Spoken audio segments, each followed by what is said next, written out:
कम से कम हो जाती है 15 किलोमीटर से अबव हो जाती है, 15 किलोमीटर से कम नहीं होती। विवेकानंद स्कूल में हम एक पीटी की पोस्ट पे काम कर रहे हैं, फिजिकल टीचर के रूप में।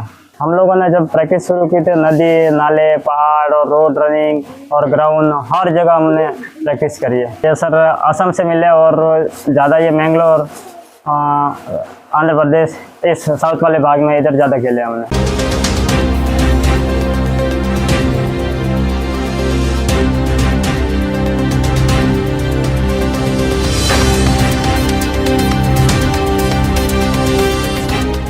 नमस्कार मित्रों, मारवाड़ लाइव में पुनः आपका स्वागत है। और आज मारवाड़ लाइव आया है सिरोही जिले के पिंडवाड़ा तहसील के आमली गांव में। क्या मकसद है आज हम आए हैं 7 बार के राष्ट्रीय खिलाड़ी से मिलने के लिए। एक ऐसा धावक है जिसने एक बार ट्राई नहीं किया और 7 बार वो मतलब अपनी छाप बनाई है राष्ट्रीय खिलाड़ी के रूप में, और बहुत ही अच्छे धावक है। आज वो बीपीएड की डिग्री कंप्लीट करके अभी मतलब प्राइवेट स्कूल में शारीरिक शिक्षक के रूप में अपनी नौकरी करते हैं, अपना गुजारा चलाते हैं। आइए चलते हैं, आज उनके जीवन के बारे में हम जानेंगे और वो किस स्कूल में पढ़ाते हैं वो भी जानेंगे, किस तरह से वो उस स्कूल में लोगों को खेल सिखा रहे हैं वो भी हम जानेंगे। तो आइए चलते हैं। उनका नाम है सोन लाल जी ग्रासिया।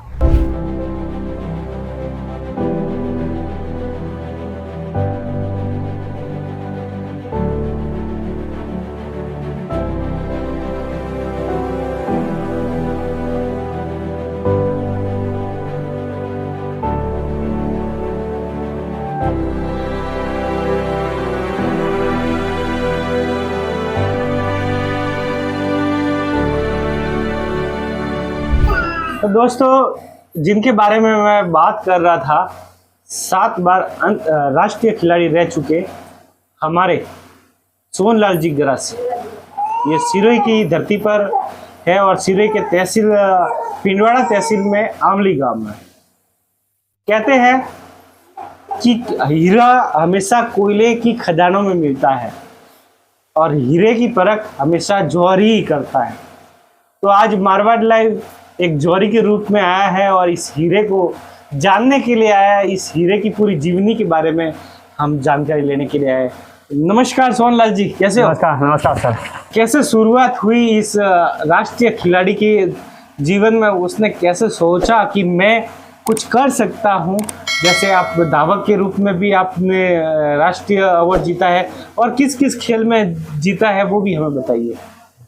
बिल्कुल सर, ये पहले हम लोगों ने इतना नहीं सोचा था कि हम लोग राष्ट्रीय स्तर के खिलाड़ी बन जाएंगे, लेकिन धीरे धीरे हम लोगों ने प्रैक्टिस की। जैसे प्रैक्टिस की बढ़ते गए, जैसे छोटे मोटे टूर्नामेंट खेलते गए, जैसे टूर्नामेंट खेलते गए, जैसे हम विनर बने, आगे के टूर्नामेंट में भाग लिया। आगे जैसे टूर्नामेंट में भाग लेते, बड़े सीनियर खिलाड़ियों से हमारी मुलाकात होती, उनसे मोटिवेशन मिलता है। ऐसे करते करते हम लोग धीरे धीरे खेलना शुरू कर दिया और फिर हम लोगों ने फर्स्ट बार नेशनल पार्टिसिपेट किया। फिर उसके बाद हम लोगों को लगा कि नेशनल पार्टिसिपेट करने से बड़े सीनियर खिलाड़ी नेशनल पे कैसे आते हैं। फिर हम लोगों ने उनकी तरह शुरुआत की। फिर हम लोगों ने कुछ मेहनत अच्छी की, तब जाके 7-8 बार नेशनल आज तक खेल लिया। वही तैयारी करते, थोड़े पढ़ाई में अभी लगे, इसीलिए थोड़ी प्रैक्टिस बंद होती है और वापस शुरू कर देते हैं। आइए तो जानते हैं इनके जीवन के बारे में। कब जन्म हुआ आपकी? कौन से सन में जन्म हुआ? मेरा 96 में जन्म हुआ है सर। कितने साल के हो गए? मैं 27 साल का हो गया सर। परिवार में कौन कौन है? परिवार में सब है, मम्मी पापा भाई बहन सब है। सबसे ज्यादा सपोर्ट कौन करते हैं? मम्मी पापा करते हैं सबसे ज़्यादा।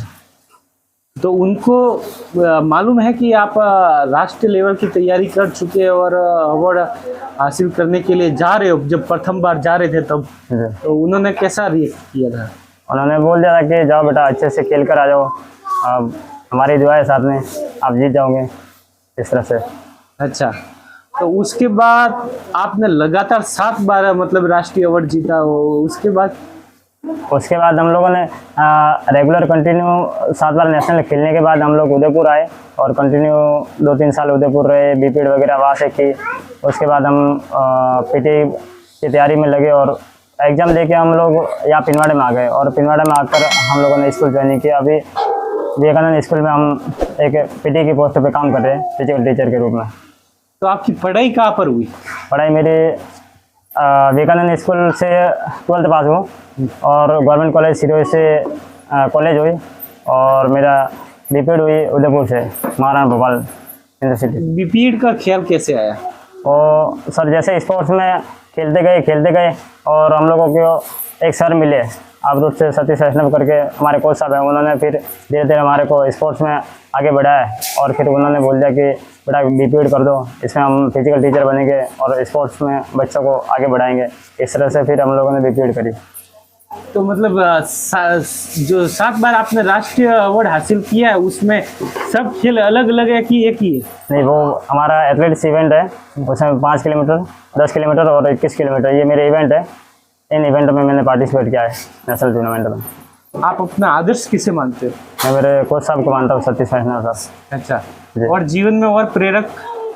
मेरे अजय सर है कॉलेज के प्रोफेसर, उनको मैं मानता हूँ, उन्होंने मेरे लिए काफ़ी सपोर्ट किया था। तो आप इतना दौड़ते हो, लगभग रोज की प्रैक्टिस में कितनी दौड़ होती है आपकी? कम से कम हो जाती है 15 किलोमीटर से अबव हो जाती है, 15 किलोमीटर से कम नहीं होती। अच्छा, हाँ। तो कौन सी मतलब कोई मैदान है या पथरीली और नुकीली जगह पर आप दौड़ते हो? हम लोगों ने जब प्रैक्टिस शुरू की थी नदी नाले पहाड़ और रोड रनिंग और ग्राउंड हर जगह हमने प्रैक्टिस करी है। और हमारे लिए वो जैसे 400 मीटर का ट्रैक हमारे लिए उपलब्ध चाहिए था, वो उस तरह का कभी नहीं मिला था। वो हम लोगों ने सिरोही जैसे गए अरविंद पैवेलियन थोड़ा बहुत मिला था 2 महीने के लिए, फिर वापस हम लोगों ने वो पहाड़ी इलाका ही देखा था बस। आप मिल्खा सिंह जी को जानते हो? बिल्कुल सर, उनकी हम मोटिवेशन उनके यूट्यूब पे वीडियो देखकर हम मोटिवेशन हुए, उनके हिसाब से हम लोगों ने ज़्यादा प्रैक्टिस की है। तो 7 बार अवार्ड मिले आपको राष्ट्रीय लेवल पर, तो कहाँ से मिले आपको? ये सर असम से मिले और ज़्यादा ये मैंगलोर आंध्र प्रदेश इस साउथ वाले भाग में इधर ज़्यादा खेले हमने। यूनिवर्सिटी के सारे टूर्नामेंट तो साउथ में खेले और ओपन नेशनल खेले जो असम से खेले थे सर। तो पहली बार आप राष्ट्रीय लेवल पर से खेल कर आए, स्वागत कैसा रहा? वो बहुत गाँव वालों ने बहुत अच्छी तरीके से किया था, हमारी कॉलेज से बहुत अच्छी तरीके से सम्मानित किया था हम लोगों को। फिर आदत पड़ गई? हाँ, फिर आदत पड़ गई। फिर हमारे को लगा कि स्पोर्ट्स में ऐसे मान सम्मान मिलता है, पढ़ाई में कम मान सम्मान मिलता है। इस तरह से फिर हम लोगों ने स्पोर्ट्स को ज़्यादा मोटिवेशन किया। तो मतलब बात तो आप स्कूल में तो कोचिंग दे रहे हो विवेकानंद स्कूल में, मगर यहाँ पर जो आप लड़कों को एकत्रित करके कर रहे हो उसमें मतलब कोई सहयोग करता है कि आप अपनी मर्जी से दूसरों को तैयार कर रहे हो? नहीं, यहाँ पे गांव में मैं प्रैक्टिस करवा तो छोटे छोटे बच्चे और गांव में किसी से कोई पैसे वैसे नहीं लेते, हम लोग फ्री करवाते हैं और वो मेरी इच्छा है बस मैं बच्चों को तैयार स्पोर्ट्स में आगे बढ़ाऊँ। और हमारे गांव में बहुत अच्छे से खिलाड़ी है, छोटे हैं, कोई फर्स्ट क्लास में, कोई सेकंड क्लास में, कोई थर्ड क्लास में, लेकिन बहुत अच्छे गेम्स में है। तो उनके माता पिता भेजते हैं आपके पास? और मेरे साथ में भेजते हैं, मेरे ऊपर पूरा विश्वास है उनको। कितने बच्चे आते हैं? मेरे पास कम से कम आते हैं 30-35 बच्चे आते हैं। अच्छा, तो उसमें क्या आप मूवमेंट देखते हो कि वो तैयार हो जाएंगे? हाँ बिल्कुल, बच्चे बहुत टैलेंटेड है उनमें। अगर हम लोग अगर पेरेंट्स भी मेरा साथ दे देते हैं तो 15-20 साल का अगर बच्चा होते होते वो बहुत अच्छी टीम में अगर घुस जाए, हो सकता है राजस्थान की टीम भी क्रॉस करके इंडिया की टीम में घुस जाए, ऐसे हमारे पास बच्चे हैं। जीवन में कभी नशा किया है या नहीं किया, तो फिर मतलब नशे के बारे में आप क्या कहना चाहोगे? नशे के बारे में ये कहना चाहता हूँ कि मैंने लाइफ में कोई नशा वशा तो किया नहीं, आज तक चाय भी नहीं पीता, गर्म चाय। और मैं बच्चों को मेरे पास में शाम को बैठने आते हैं उनको भी यही मोटिवेशन करता हूँ कि हम स्पोर्ट्स में रहते हैं ना तो हमारा फिजिकल बहुत फिट रहता है, हम लोग कभी नहीं बीमार पड़ते और नहीं कभी थकते, ये सारी समस्या अलग हो जाती है। और खास करके विद्यार्थी जब स्पोर्ट्स में विद्यार्थी आते हैं ना तो वो कुछ ऐसे तंबाकू वगैरह खाते हैं तो वो उनकी आदत हट हो जाती है स्पोर्ट्स में आने से। तो मतलब और भी आपकी दिनचर्या क्या है पूरे दिन की? सुबह उठ के थोड़े योगा कर लेते हैं, फिर उसके बाद में थोड़ा वर्कआउट कर लेते हैं प्रैक्टिस का, और फिर उसके बाद में स्कूल जाना रहता है, 2 बजे छुट्टी होती है, फिर घर पे आ जाते, थोड़ी देर रेस्ट करके 4 बजे हम फुटबॉल के लिए मैं खुद स्वयं टीम लेके चला जाता हूँ। फिर उसके बाद 6 बजे ये छोटे बच्चे आ जाते हैं, फिर इनको मैं हैंडल कर देता हूँ, इनको करवाता हूँ। तो आप ग्रामीण जीवन जीना चाहोगे या शहरी? मैं खास करके तो मुझे ग्रामीण जीवन बहुत अच्छा लगता है, क्योंकि सिटी में जितना मान सम्मान मिलता है उससे ज़्यादा गाँव में मिलता है। मैंने सुना है कि आपके घर में बहुत सारे प्लेयर है। जी, मेरे घर में लगभग सारे खेलने वाले खिलाड़ी है, खो खो के स्टेट है, फुटबॉल के स्टेट है और दौड़ एथलेटिक्स वाले हैं स्टेट। तो अभी आपका लगभग वो छोटा बच्चा है कि भाई का बच्चा है, उसको भी आप सिखा रहे थे? हाँ बिल्कुल, वो अभी 14 महीने का ही है, वो फुटबॉल खेलता है वो। अच्छा। हाँ, सारे मतलब जन्म से उनका वो खेलना शुरू कर देता हूँ मैं। तो आपके इधर पशु कितने हैं, मतलब गाय भैंस? मेरे खुद के 8-10 गाय है, बैल वगैरह, और अंकल जी के हैं, और गांव में सबके हैं, कम से कम 2-3-4 सबके हैं। जीवन में अगर आपको किसी का सहयोग मिल जाता है और एकेडमी अगर पिंडवाड़ा के लिए या इस सिरे की धरती पर खुलती है, तो उससे बहुत सारे लोगों को मतलब एक सीख मिलेगी, कहीं दूर जाने की आवश्यकता नहीं होगी उनके लिए। मैंने उसके लिए कोशिश भी करी थी। मैंने जुलाई से पहले सप्ताह में मैंने कोशिश करी थी कि एकेडमी खोले।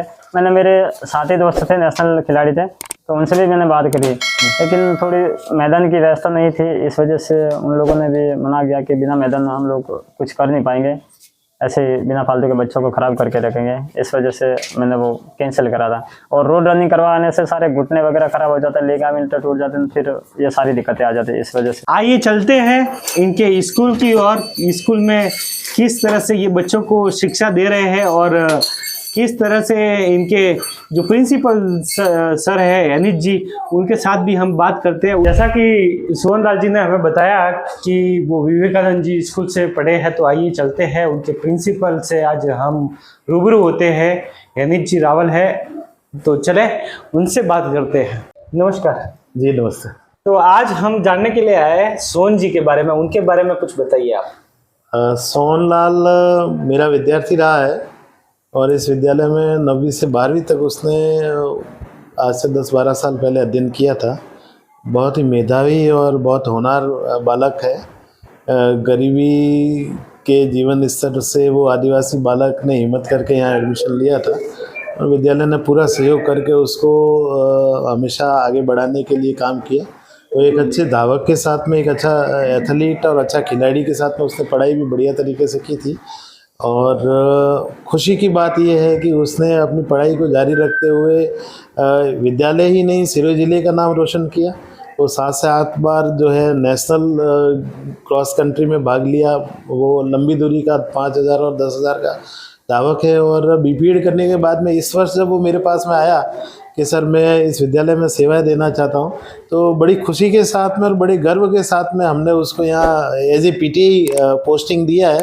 और आज वो हमारे विद्यालय में पीटीआई के कार्य को भी बड़ी बखूबी से निभा रहे हैं और आने वाले समय के लिए बच्चों को, खिलाड़ियों को तैयार कर रहे हैं। ये हमारे लिए, इस क्षेत्र के लिए गौरव की बात है कि सोहनलाल जैसा सपूत इस क्षेत्र का एक आदिवासी बालक जो है वो अपना नाम रोशन कर रहा है और मैं उसके उज्जवल भविष्य की शुभकामनाएं देता हूँ। धन्यवाद। ये बहुत गर्व की बात होती है कि ऐसे बच्चे नाम रोशन करते हैं और अपने स्कूल का और अपने प्रिंसिपल का नाम रोशन करते हैं। और इन्होंने बहुत अच्छा सोचा उनके बारे में कि उन्होंने जब भी बीपीएड करने के बाद वो आए तो उनको तुरंत अपने विद्यालय के लिए उनको लगा दिया। आइए चलते हैं और भी उनके जीवन के बारे में हम जानेंगे।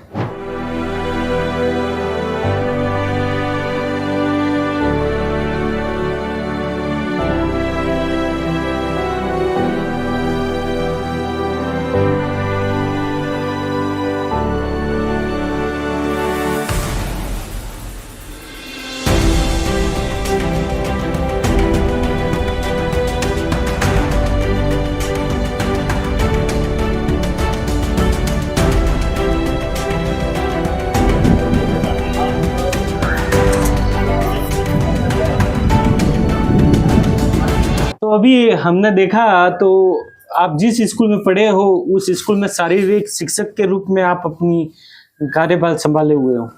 जी सर, मुझे आज सबसे बड़ी खुशी ये है कि जिस स्कूल में मैंने 12th पास की, उसी स्कूल में जाकर मैंने पीटीआई की पोस्ट पे आज काम कर रहा हूँ। ये मेरे लिए बहुत बड़ा सौभाग्य है। जिस स्कूल में मैंने 12th पास करी, जिस स्कूल में मैंने पढ़ाई की, उसी स्कूल में मुझे आज नौकरी करने को मिला है। ये मेरे लिए बहुत बड़ा सौभाग्य की बात है। आज के यूथ को क्या आपका संदेश है?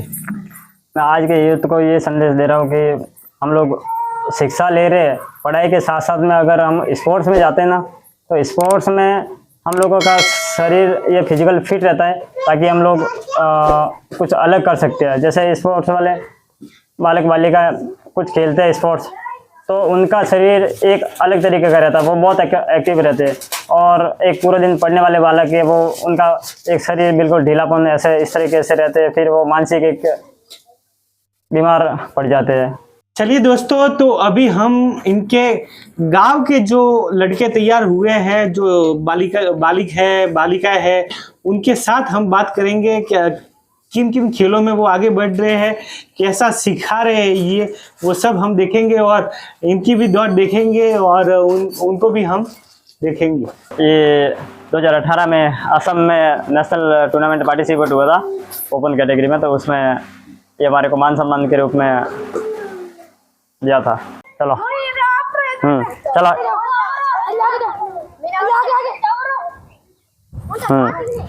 पास पास में खेलो बिल्कुल। हाँ चलो।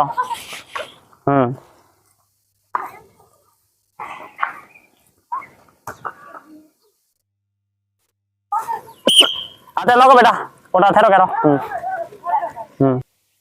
हाँ से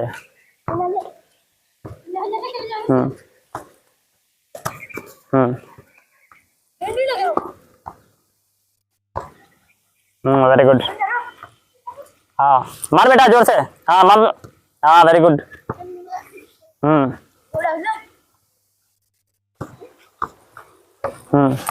मार बेटा मार।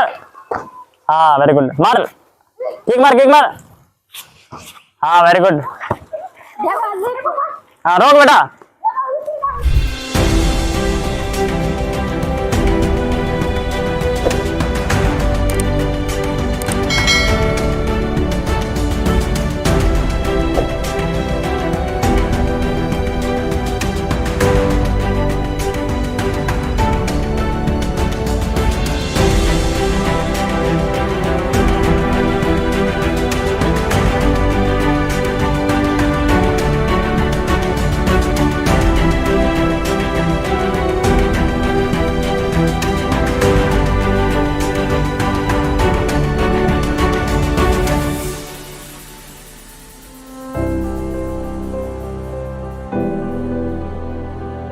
तो दोस्तों, आज सफर था हमारा सोहन जी गरासिया का।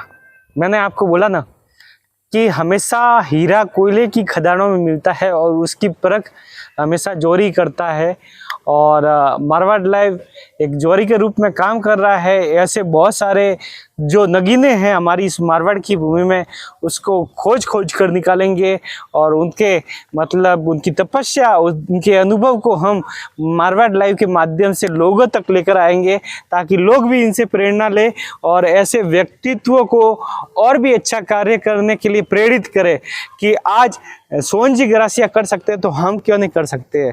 सोहन जी ने अपने जीवन में क्या किया, तो ऐसा हम भी कर सकते हैं, ताकि हम भी राष्ट्रीय लेवल के खिलाड़ी बन सकते हैं, अंतर्राष्ट्रीय लेवल के खिलाड़ी बन सकते हैं। आज इनके जीवन से आपने क्या सीखा, उसके बारे में हमें कमेंट बॉक्स में जाकर जरूर बताएं। जरूर आपके अनुभव शेयर करें। आपके आसपास में ऐसे नगीने हैं, ऐसे कोहिनूर है, तो हमें जरूर बताएं। हम जाएंगे उनके जीवन के बारे में जरूर मारवाड़ लाइव पर लेकर आएंगे। मारवाड़ लाइव कैसा कार्य कर रहा है, उसके प्रति भी आप अपना सुझाव हमें कमेंट बॉक्स के माध्यम से दे सकते हैं। आप नए हो तो जल्दी से सब्सक्राइब कर दो, शेयर कर दो, अन्य लोगों को शेयर करना न भूलें, ताकि लोग इनसे प्रेरणा लेते रहे और उनको मालूम पड़े कि मारवाड़ लाइव क्या कार्य कर रहा है। और बेल आइकन दबाना नहीं भूलें और लाइक जरूर करें। और मेरे साथ राहुल भाई थिंगोर डीओपी के रूप में बहुत ही बेहतरीन कार्य कर रहे हैं, आप देख सकते हो। और मैं आपका एंकर दीन सा मारवाड़ी फिर मिलेंगे किसी नई मोड़ पर। Good bye.